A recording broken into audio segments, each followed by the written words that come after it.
The water bucks.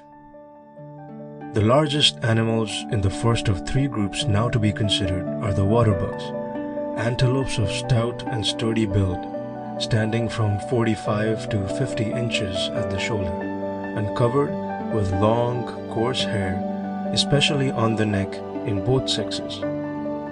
The males alone carry horns, which vary from 20 to 36 inches in length, and are strongly ringed in front for 3/4 of their length. They are sublyrate in shape, being first inclined backwards and then forwards at the tips. There are three well-marked species of waterbucks. These are the common waterbuck of South Africa, whose range extends from the Limpopo northwards through Nyasaland to German and British East Africa, and to the Shebeli River in Somaliland, the Sing Sing of Senegal and Gambia, and the Defasa waterbuck of western Abyssinia and the Nile Valley, south to Uganda and British and German East Africa. In habits, all species of waterbucks are very similar. They live generally, though not invariably, in herds of from 10 to 20 individuals, and in such small herds there is seldom more than one full-grown male present. In the interior of South Africa, the waterbuck is often met with amongst steep, stony hills and at a distance of more than a mile from the nearest river. Speaking generally, however, this antelope may be said to frequent the near neighborhood of water, but to prefer dry to swampy ground. When chased by dogs, it always makes for water and will plunge fearlessly into broad, deep rivers, regardless of crocodiles, to which ravenous reptiles it sometimes falls a victim. In South Africa, waterbuck vary much in color, even in the same district, some being reddish-brown, whilst others are of a very dark gray.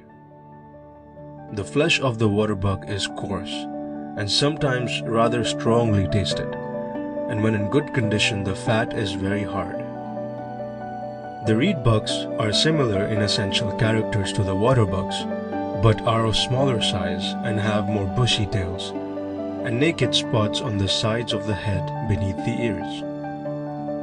Of this group, the common reedbuck of South Africa is the best known. This animal stands 3 feet at the withers, and is of a soft greyish fawn color, with a large fluffy tail, which is always thrown up when the animal runs, exposing the white undersurface. The males alone carry horns, which curve backwards and then forwards, and a tail in length of from 12 to 16 inches.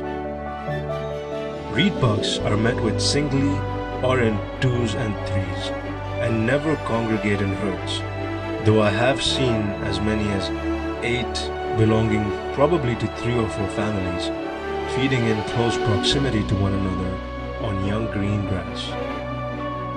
Another member of the reedbuck group is the Rui reedbuck of South Africa.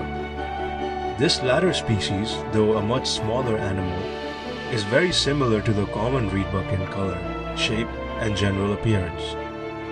It is quite distinct in its habits and mode of life, as it lives in small herds of from 4 or 5 to 15 head, amongst rugged stony hills, often far from water. The black buck of India. This handsome species is found throughout India, wherever there are open cultivated plains. The male stands about 32 inches at the shoulder, and when full grown is of a glossy black color, with the exception of a chestnut-colored patch at the back of the neck, and some markings of the same color about the face. The belly and insides of the limbs are pure white, the line between the black and white being very clearly defined. The whole body and frame are very compact, strong, and beautifully proportioned, and the head is carried high. The males alone carry horns, which are spiral in shape, annulated almost to the tips, and vary in length from 18 to 28 inches. Young bucks and does are fawn-colored instead of black. These antelopes are usually met within considerable herds on open plains in which cultivated tracts alternate with wasteland, and they often do much damage to the natives' crops. When alarmed, they first execute a series of prodigious bounds into the air before finally settling down to a steady run. They are surprisingly fleet and can seldom be overtaken by the fastest greyhounds, although they can be caught and pulled down without difficulty by trained cheetahs, or as they are often called, hunting leopards. The pala, which is found in southern and eastern Africa, from Bechuanaland to Kordofan, is one of the most graceful of animals. It is a forest-loving species and is never found far from water. Both sexes are of a general bright reddish-brown with white bellies. The males alone carry horns, which are very graceful in shape and vary from 14 to upwards of 20 inches in length. The finest specimens of the pala are met with in the extreme southerly or most northerly portions of its range, the animals inhabiting the intermediate districts being smaller and carrying shorter horns. Palas are gregarious, living in herds of from 20 to over 100. When alarmed, they bound over bushes or any other obstacles with the utmost ease and grace, and appear to get over the ground at a high rate of speed. They are, however, very commonly run down and torn to pieces by wild dogs, which hunt in packs and are very destructive to African game. Arabian gazelle. Gazelles are some of the most slenderly built of all antelopes. Of far less graceful appearance than the two preceding species is the saiga, which, though structurally closely allied to the gazelles, has been placed by naturalists in a genus by itself.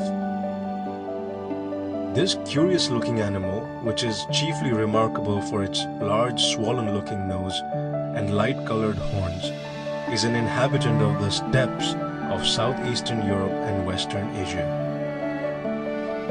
In height, it stands about 30 inches at the withers and is of a dull yellowish color in summer, turning to nearly white in winter. The males alone carry horns, which are sometimes 13 to 14 inches long, and of a peculiar color, which has been likened to pale amber. At the present day, the saiga is only found in Europe on the plains between the Don and the Volga, but to the east of the Ural River its range extends over the Kyrgyz steppes and the high plains of all western Siberia. Living in open country and having the senses of hearing, sight, and scent all highly developed, the saiga is a difficult animal to approach and can only be successfully stalked by an expert hunter. In summer, it is usually met with in small, scattered bands, which, when driven southwards by snow and cold, are collected into considerable herds in the more southerly portions of its range. In very severe winters, whole herds have been known to perish in snowdrifts, and in such inclement seasons, large numbers are also killed by the natives.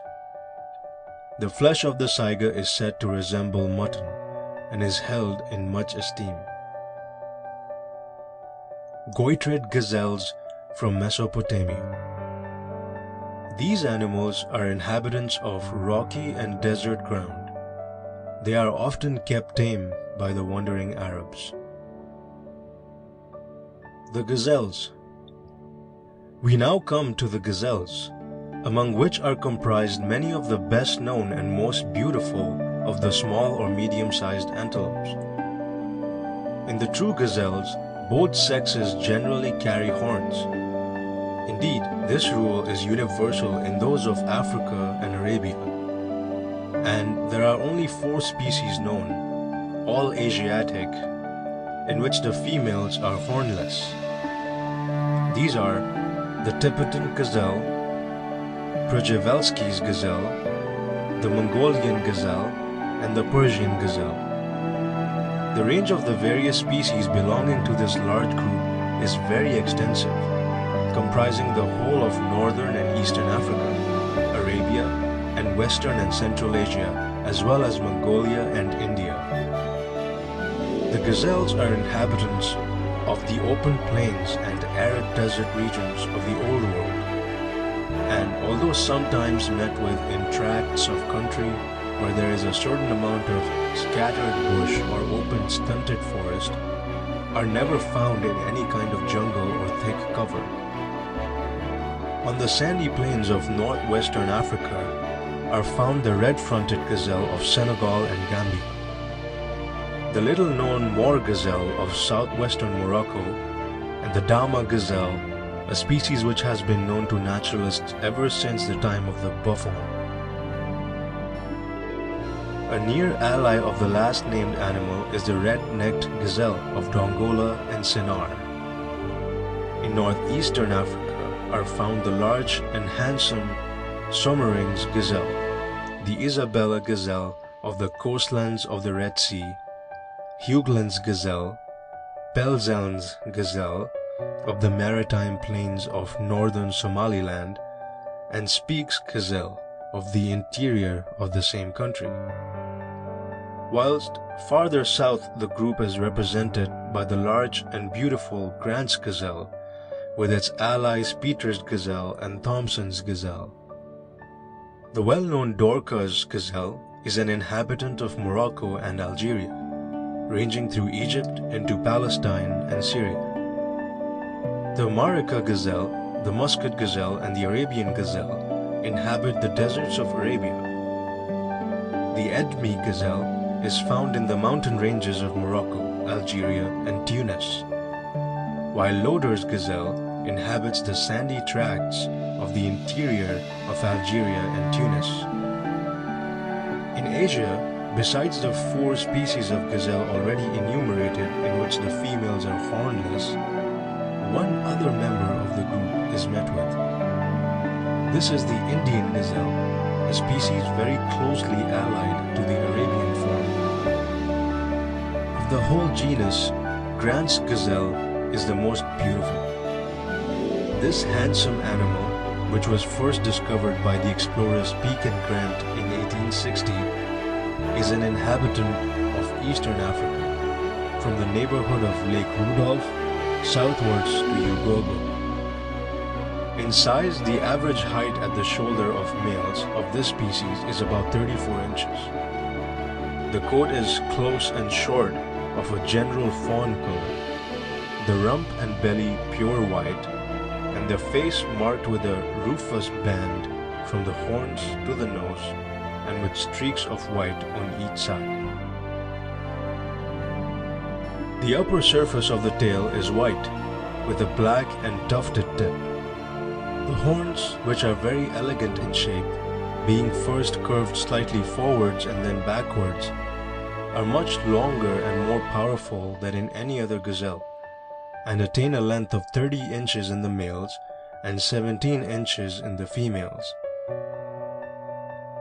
Grant's gazelles, though they undoubtedly find their most congenial home in open country, have also been met with by recent travelers in bush-sprinkled wastes and stony, rugged hills. They are, however, never found in dense jungles or high mountains. They live in herds of from half a dozen to 20 or 30 individuals, though in certain localities as many as 200 have been seen together. They are fond of consorting with other game, such as Burkell's and Grevy's zebras, Koch's hartebeest, and the Besa oryx, and are often met with at long distances from the nearest water.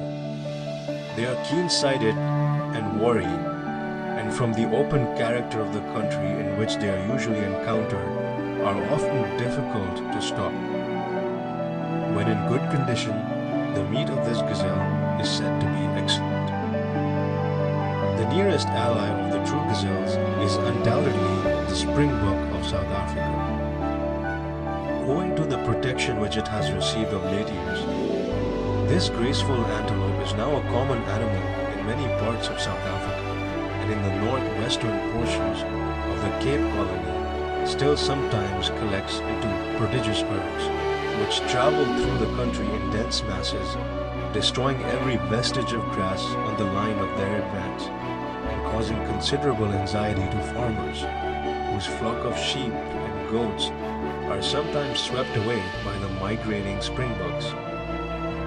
In former years, the migration of these antelopes in countless thousands from the deserts of Namako land to the country's farther south was a common occurrence, an unerring instinct guiding the wandering herds to districts where rain had lately fallen and caused a new growth of green grass.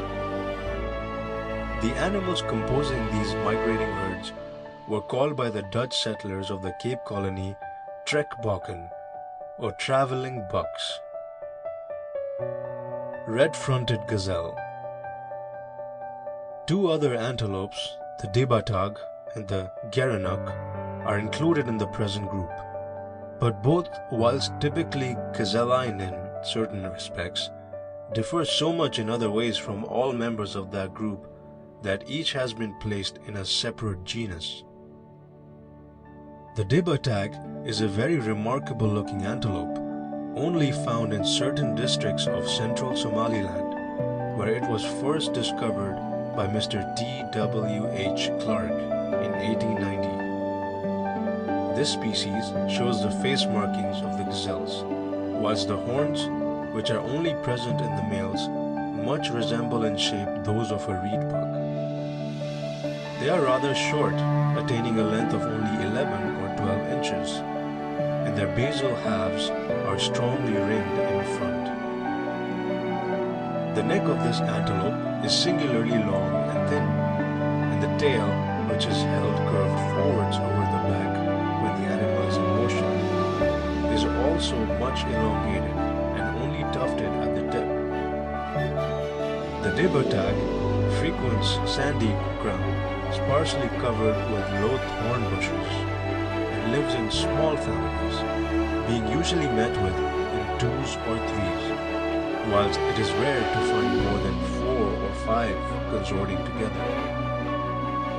The gerenuck, like the last named animal, is an African species, but has a more extended range, being found all over Somaliland, and thence southwards to the Tana Valley and the Kilimanjaro district of British East Africa. The most remarkable external characteristic of this species is the excessively long neck. The males alone carry horns, which attain an average length of 12 or 13 inches, and though somewhat gazelle-like in shape, are more strongly crooked forwards at the points. The skull of this species is more dense and solid in structure than in the true gazelles, and the cheek teeth are smaller in size. End of section 46.